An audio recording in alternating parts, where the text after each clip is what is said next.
4강 2부 방송으로 진행하도록 하겠습니다.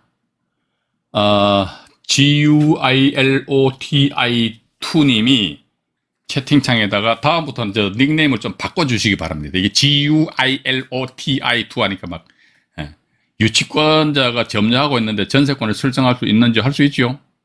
제가 지난 일부 방송에서 말씀 안 드렸습니까? 이 전세권 설정한다는 것도 일종의 처분 행위입니다. 그죠? 내 거니까 내가 전세권 설정한, 그러니까 전세권이란 것은요, 이게 우리가 이렇게 생각하셔야 됩니다. 전세권이란 것은 전세권의 성립 요건이 말이죠. 이게 주택임대차 보호법처럼 무슨 뭐 점유를 한다든지 그 필요가 없어요. 전세권 성립 요건이 세 가지가 있는데, 첫 번째 뭐냐니까 전세권을 설정한다는 쌍방간의 물권적 합의가 있어야 됩니다. 우리 전세권 설정하자. 또 두 번째 봐가지고 전세 금액을 지급을 해야 됩니다. 세 번째 뭐다? 전세권 등기를 하면 돼요. 전세권의 성립 요건이 세 가지입니다. 우리 주택임대차 보호법처럼 말이죠. 주민등록하고 주민등록이 아니라 전입신고는 마찬가지죠. 주민등록하고 주택의 인도 하고 나서 뭐 임대차 계약해가지고 뭐 들어가서 거주하고 말이죠. 이름 확정일자 받고 그거 아니에요. 그러니까 전세권 설정해놓고 그거 들어가 안 살아도 됩니다. 안 살아도 전세권으로서 권리는 당연히 인정이 된다. 그러니까 지금 제가 여기 칠판에서 적어놨습니다만은 우리 저 GUIL 아이디가 영어라도요. 그걸 저 한글로 바꿀 수 있습니다. 완전히 저기 바꿔주시면은 오히려 왜냐면 제가 앞으로 이게 채팅창에 들어오신 분들 보면 제가 일일이 노트에 다 적어놔요. 닉네임 가지고. 근데 봐가지고 보면 GUILOTI2 하면 이게 제가 좀 이게 좀 그렇네. 어쨌든 뭐 편리하신 대로 하십시오. 어쨌든 봐가지고 전세권 설정할 수 있다. 일단 그렇게 좀 보시면 되실 것 같고요. 자, 그러면 여기서 이제 보시면 말이죠. 형식적 경매 관련된 대법원 결정해가지고 결정이나 유치권에 의한 경매인데요. 여기 보시니까 유치권에 의한 경매도 소멸시키는 것을 법정 매각 조건으로 실시하고 이렇게 나와 있거든요. 이 대법원 결정이면요. 유치권에 의한 경매도 이 형식적 경매잖아요. 형식적 경매인데 소멸시키는 것을 법정 매각 조건으로 실시하고 이게 보니까 유치권, 여기 포인트입니다. 유치권자는 일반 채권자와 동일한 순위로 배당된대요. 일반 채권자죠, 그죠? 근데 저당권자는 뭡니까? 일반 채권자입니까? 아닙니까? 아니잖아요. 물권자, 물권. 그러니까 일반적인 채권자가 아니고, 그러니까 일반 채권자다 하면 우선 변제권이 없잖아요. 그죠? 근데 우선 변제권에 하면 물권이거든요? 우선 변제권이 있다, 그 물건이다, 저당권이 대표 주자잖아요. 그죠? 그렇기 때문에 이게 일반 채권자 통일한 순위로 배당받는다. 따라서 이게 유치권이 신고된 물건에 대해서 이제 제가 이제 입찰 들어간다면은 유치권이 가짜보다는 진짜가 좋은 것 같아요. 그래서 또 물건도 괜찮아야 되겠고, 그죠? 그럼 들어가서 낙찰을 받고 그 상태에서 내가 유치권자 만나서 협상하기 전에, 그전에 보니까 유치권이 진짜인 것은 이제 어느 정도 간파를 했단 말이죠. 그럼 이런 상태에서 어떻게 한다 하더라도 나름대로 어떤 조치를 취한다는 것이죠. 그죠? 조치를 취하면서 어떻게 보면은 다음에 유치권자 만나가지고 유치권자 염장을 지르는 것이죠. 빨리 경매 신청해라. 근데 어떻게 보면 유치권자가 유치물을 경매 신청, 그러니까 유치권자가 말이죠. 법 규정에 보니까 유치물을 경매 신청할 수 있다고 했다 해가지고 경매 신청, 그거 신청하시는데 조심하셔야 됩니다. 왜냐면 일단 경매 신청했잖아요. 뿅 경매 신청 그 순간부로 해가지고 경매가 유치권자 경매 신청했다 경매 자체를 취하를 시키지 않는 이상은 경매 종결돼 버리잖아요. 그러면 유치권은 빠이빠이 끝나버려요. 자기가 공사대금 말은 10억이 있다. 그런데 경매 걸고 한 1억밖에 못 받았어. 그럼 나머지 9억은 뭘 어떻게? 바람과 함께 휙 사라져 버려요. 없어져 버립니다. 그게 유치권 소멸 사유에 해당되기 때문에, 그죠? 그렇기 때문에 그것도 조심하셔야 되면서 또 나가서 유치권자가 유치물 경매 신청한다면 그냥 일반 채권자면 일반 채권자. 일반 채권자이기 때문에 저 상대방에서 말이지 물권인 저당권이 내린 것을 미리 선점을 해서 뜨득뜨득 붙여놔버린다면은 과연 이 유치권자는 민법 규정에도 분명히 경매 신청할 수 있다로 이렇게 규정이 되어 있음에도 불구하고 그건 어떻게 보면 헛다리 짚는 거다. 저는 그렇게 보고 있어요. 그런 측면에 있어가지고 나름대로 유치권자도 유치권이 신고된 물건에 대해서 누가 낙찰 받았다더라 했을 적에 동시다발적으로 우당땅땅 해가지고요. 막 조금 이따 그 사례 보여드릴겠는데 유치권자는 너무나도 느긋하게 자기네들 채권 관리를 하다 보니까 채권해서 다 못하는 것이지요. 답은 간단한 거 아닙니까? 그죠? 게을러 가는 거니까. 게을른 건지 아니면 글쎄 봐 그럼 일부 회사 같은 경우는 회사 앞뒤다 법인인데 그건 그 법인체 같은 경우는 분명히 자기네들 고문이나 자문 변호사가 있을 거란 말이죠. 그죠? 이 양반들한테 코치를 해줄 낀데 그럼 왜 코치를 안 해줄까 모르겠어요. 몰라서 안 해주나요? 그거 잘 모르겠어요. 그래가지고 자, 어쨌든 여기 보니까 뭐 이게 소멸시키는데 소멸시키는데 만약에 아니야 소멸 아니고 우리 법원은 인수야. 그럼 뭐 매수인으로 하여금 인수하도록 정할 수 있대요. 뭐는 이 매각 조건을 변경을 해가지고 이건 이제 매각 물건 명세상에 표시된다는 것이죠. 그죠? 매각 조건을 변경을 해가지고 아니야. 원래는 보면 이게 대법원 2010법 2059 결정에 의하면 이제 소멸인데 아니야. 그럼 우리 법원에 있잖아. 인수할 거야. 그럼 인수하는 거예요. 인수하는데 단지 뭐다. 그 매각 조건 변경을 해가지고 결정해서 공고를 해라. 일단 그렇게 좀 보시면 되실 것 같아요. 그리고 또 유치권에 의한 얘기, 이것도 간단하게 읽어드릴게요. 유치권에 의한 경매가 소멸주의를 원칙으로 하여 진행되는 이상입니다. 그러니까 근데 소멸주의를 원칙으로 해서 진행되는 이상 매각 기일 공고나 매각 물건 명세상에 기재할 필요가 없대요. 그럼 우리 이렇게 보자고요. 유치권에 의한 경매는 이게 형식적 경매잖아요. 그죠? 요거 처음 들으시면 간단한 게 아닙니다. 예, 절대로 간단한 게 아니에요. 만만하게 보시면 나중에 진짜 똥바가지 뒤집어 쏩니다. 진짜입니다. 예. 까불면 안 돼요. 상당히 진중해야 된다. 이거죠. 근데 보니까, 유치권에 의한 경매 형식적 경매다. 그런데 보니까 소멸주의에 의해서 경매가 진행된다. 이거죠.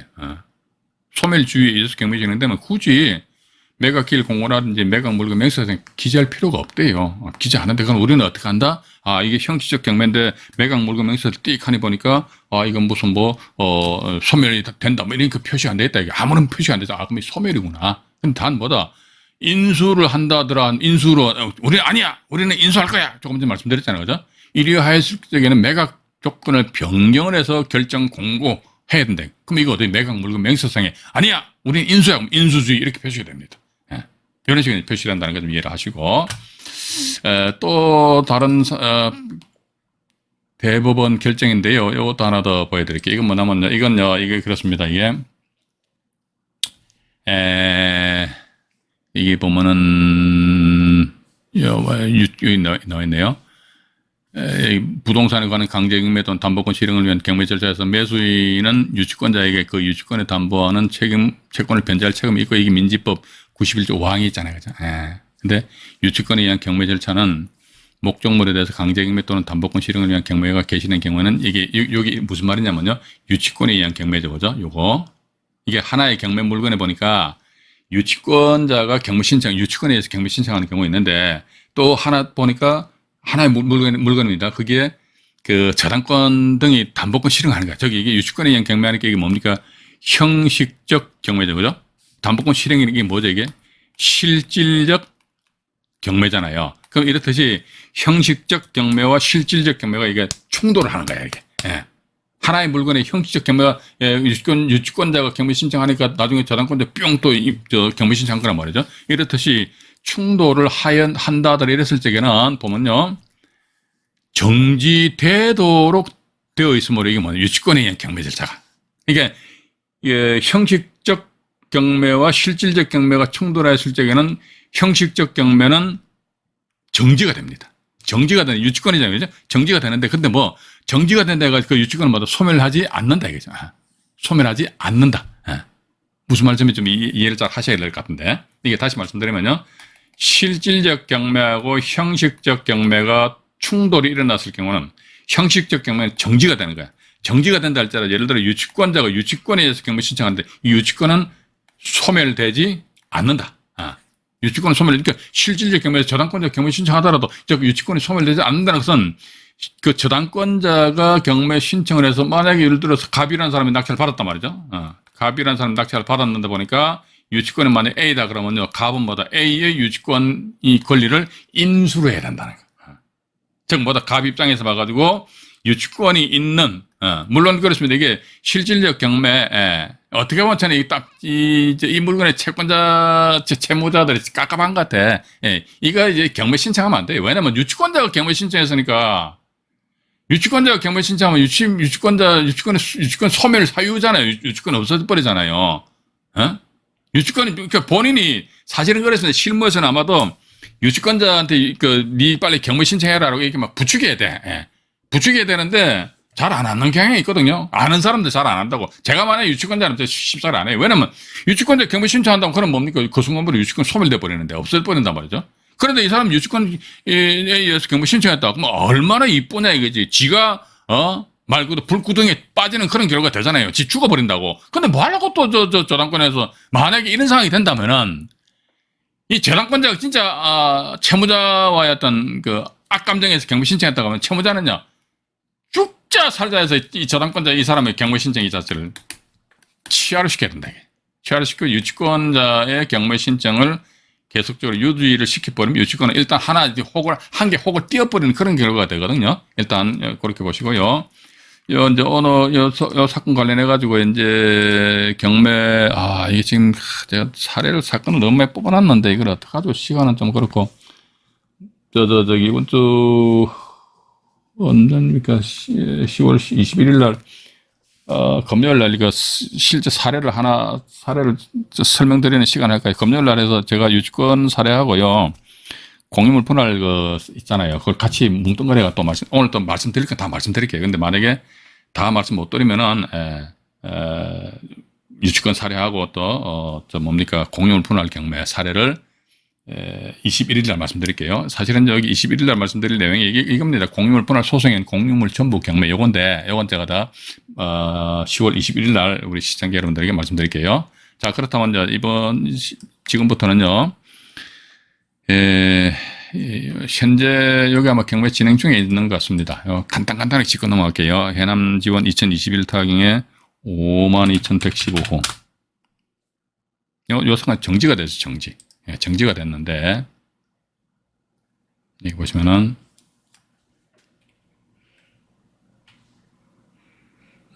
여기 보시면 화면에 딱 나와 있습니까? 봐가지고.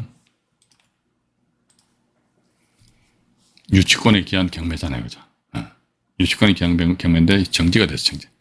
2022년 7월 18일에 가지고 아마도 이제 이분이 유치권자 같아요. 이분이 유치권자 같고, 이분이 이 물건을 401호를 낙찰 받으신 분 같아요. 그럼 밑으로 잠깐 내려가 볼게요. 밑으로 잠깐 내려가서, 잠깐만요. 이게 그 전 사건에서 이겁니다. 안모 씨라는 분이 임의경매라는 매각으로 이때 낙찰을 받았어요. 받았는데 우리가 또 여기서 보면요. 박모 씨라는 분이 임의경매 신청했잖아요. 그죠? 박모 씨 명의로 된 담보권이 이 부동산에 있어야 되는데, 없네요? 없잖아요. 그럼 우리는, 요건 뭐다, 이게. 이게 좀 형식적 경매일 가능성이 아마 99.99% 되지 않겠느냐 하는 그런 생각을 가지고, 그게 100%입니다. 담보권이 없는데 지가 임의경매 신청했다? 이건 형식적 경매죠. 그죠? 또 형식적 경매 같은 경우는 담보권 실행의 예에 의해서 경매가 진행이 된다. 예에 의해서 경매가 진행이 된다. 그렇게 이제 우리가, 공부를 했단 말이죠. 그죠? 그렇게 하기로 하시고요. 여기 또 보면은 밑에 또 나와 있네요. 유치권자 박모 씨가 공사대금 2억 450만 원에 대해서 점유를 했잖아요. 그죠? 하고 유치 행사 중인데, 자, 여기서 보니까 이분 입장에서 와가지고요. 자, 보십시오. 2019년도 11월 21일 날 소유권 취득했잖아요. 그죠?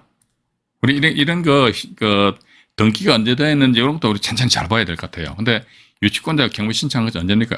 2021년 8월이니까 건 2년여 후에 경매 신청한 거야. 그럼 제가 볼 적에는 이 양반도 몰라. 이 양반 둘 다 모르는 거, 다 모르는 거야. 모른다니까요, 몰라.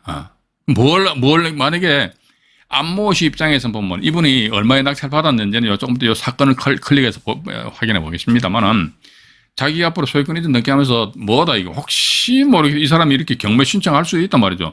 모르기 때문에 이 사회에 뭘 해버린다 하더라 저당권 등의 어떤 권리를 설정을 하는 수밖에 없어요.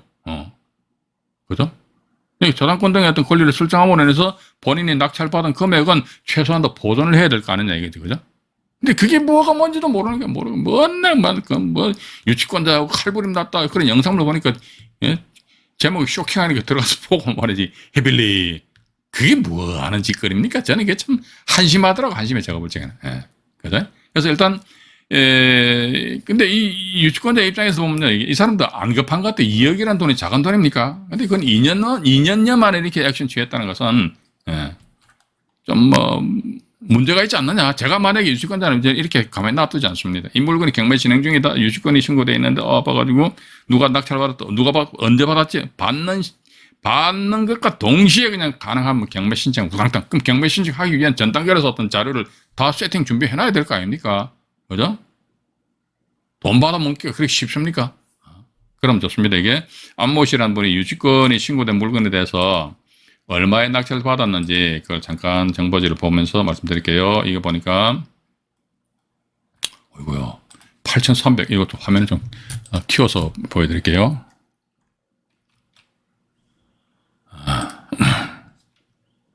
안모 씨가 보니까 8,360만 원에 이 물건 낙찰 받았잖아요. 그죠?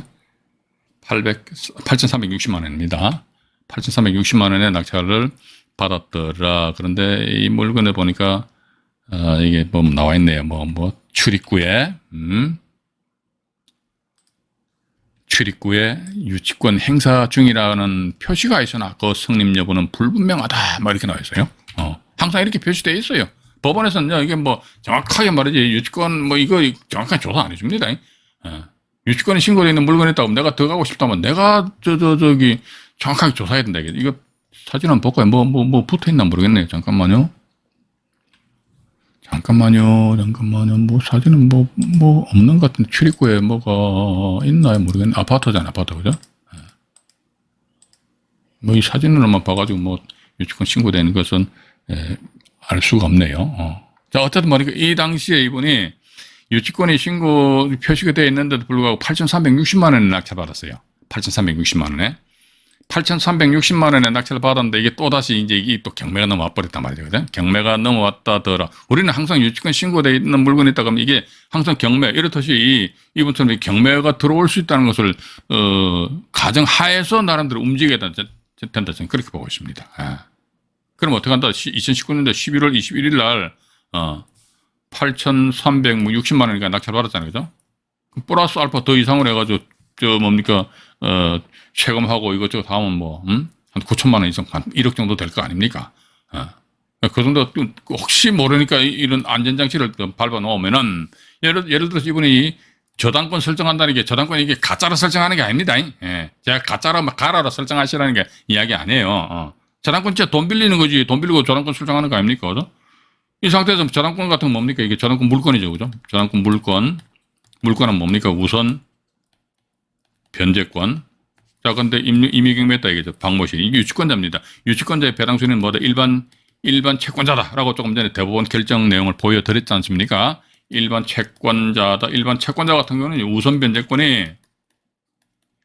변제권이 없어요. 물건은 뭐다? 우선 변제권이 있잖아요. 있기 때문에 여기서 저당권에 의해서 먼저 배당받아 가고 나머지 잔해 금액에 대해서는 어떻게, 여기서 보니까 다행히 이 사람 한 사람밖에 없는데 만약에 또 뭐 가압류라든지 이런 권리들이 있으면은 그 권리자들과 채권의 별 안분 비례 배당에서 배당을 받아간단 말이에요. 그러면서 또 이 사람이 유치권자 경무 신청했잖아요. 그죠? 경무 신청했으면 이게 유치권 소멸 사유에 해당이 된다. 그죠?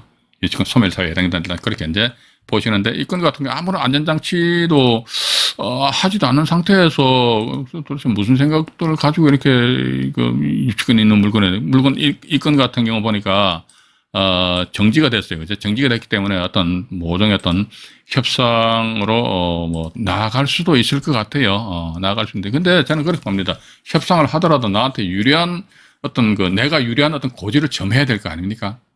그죠? 내가 유리한 고지를 점한 상태에서 상대방하고 협상을 해야지만 나한테 유리한 어떤 결과가 나오는 것이지.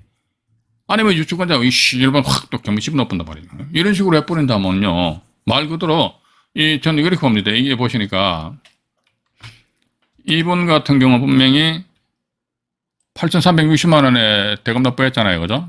대금 납부했는데 유치권자 이 사람은 나중에 위시가도 경무 신청해버려요. 그러면 이 안모시 이 사람과 관련된 저당권 등 우선 변제권을 가지는 권리가 없잖아요. 그럼 이 사람 다 가져가는 거지 뭐 이 사람이 임의경매 유치권자가 맞잖아요, 그죠?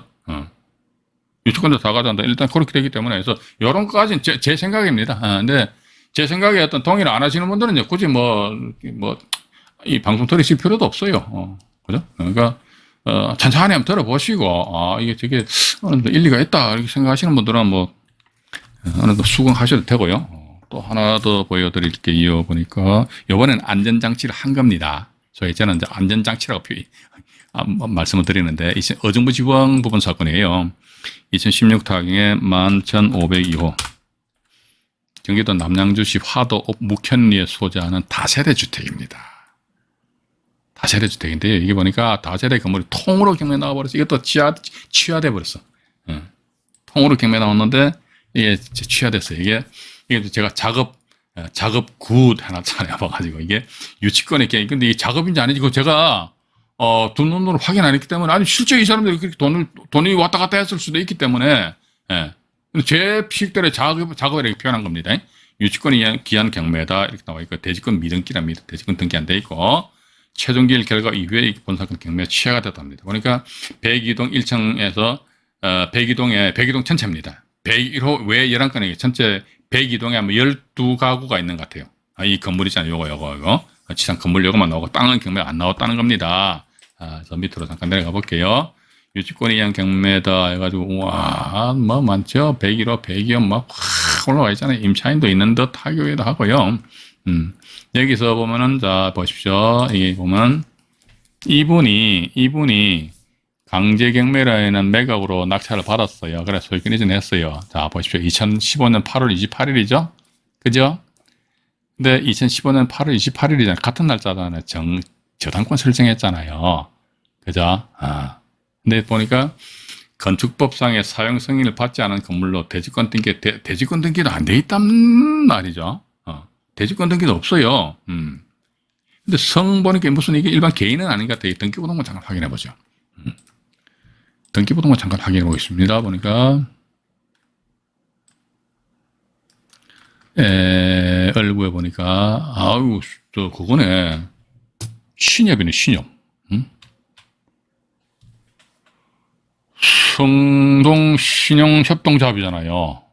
건저당권자 성동신용협동조합. 그죠?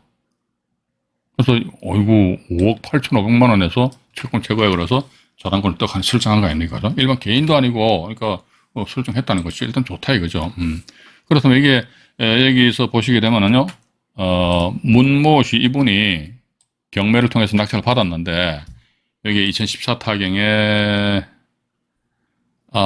네 나와 있네요. 아이고 세게 받았다. 높게 9억 나와 있네요, 그죠? 9억 5천만 원에 9억 5천만 원에 낙찰을 받았습니다. 9억 5천만 원 낙찰을 받고 아마 5억 원 이상의 저당권을 설정을 한 것 같아요.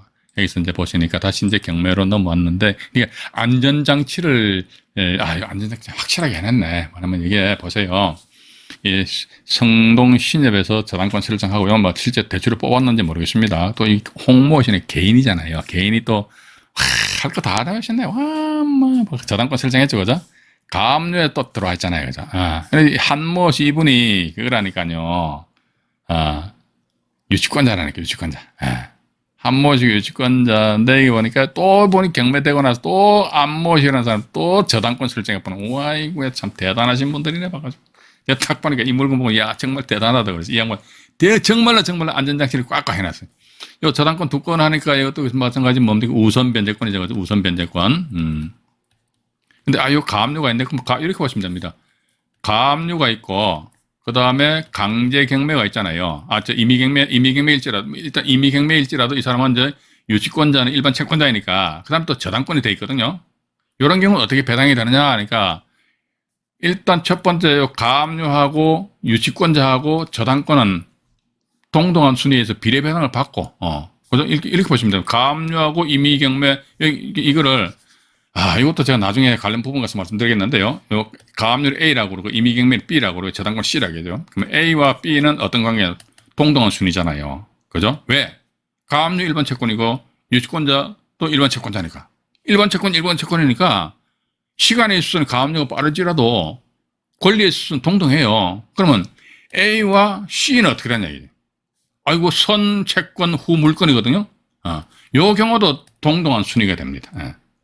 이건 지금 제가 뭐 우선 변경권 있고 그거 이제 설명 생략합니다. 그럼 결과론적으로 보니까 A는 B는 C 이런 식이 되어버린다. A는 B요, A는 C니까 A는 B는 C잖아요. 이런 식으로 한번 비례배당해버린다고.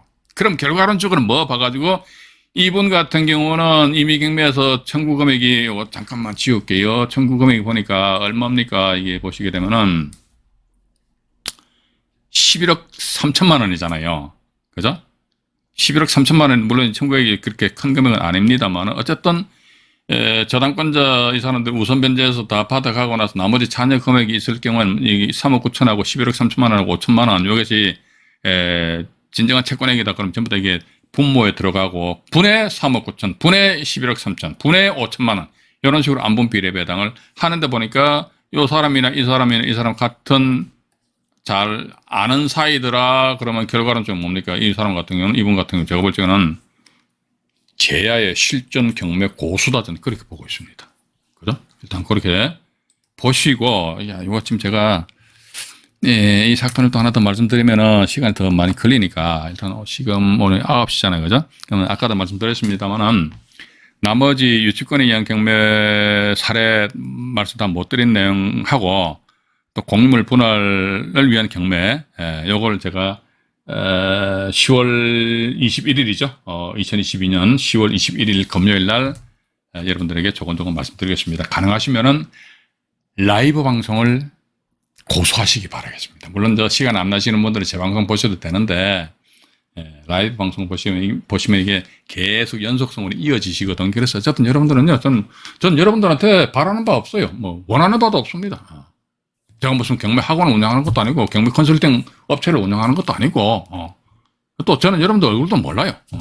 그래서 단지 뭐 주어진 시간 내에 우리 시청자 여러분들 중에 진정 라이브 방송 참여하시는 분들은요, 정말로 내가 어떤 그럼 돈이 뭔지 말이지, 부자가 되고 싶은 분들이지 않습니까? 그죠? 그런 측면이라면 내가 부자가 되고 싶다 그러면 공부해야 됩니다. 딸리 방법 없어요. 봐가지고 그죠?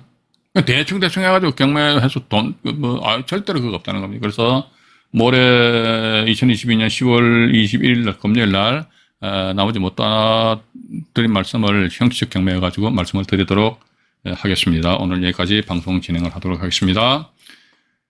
방송 시청하시느라고 대단히 수고하셨고요. 이상 화면 우측 하단에 붉은색 구독 버튼이 있습니다. 그 살포시 눌러주시면은 영상물 제작에 큰 힘이 됩니다. 편안한 밤 되시기 바라겠습니다. 네. 이상 안정현이었습니다. 네. 고맙습니다.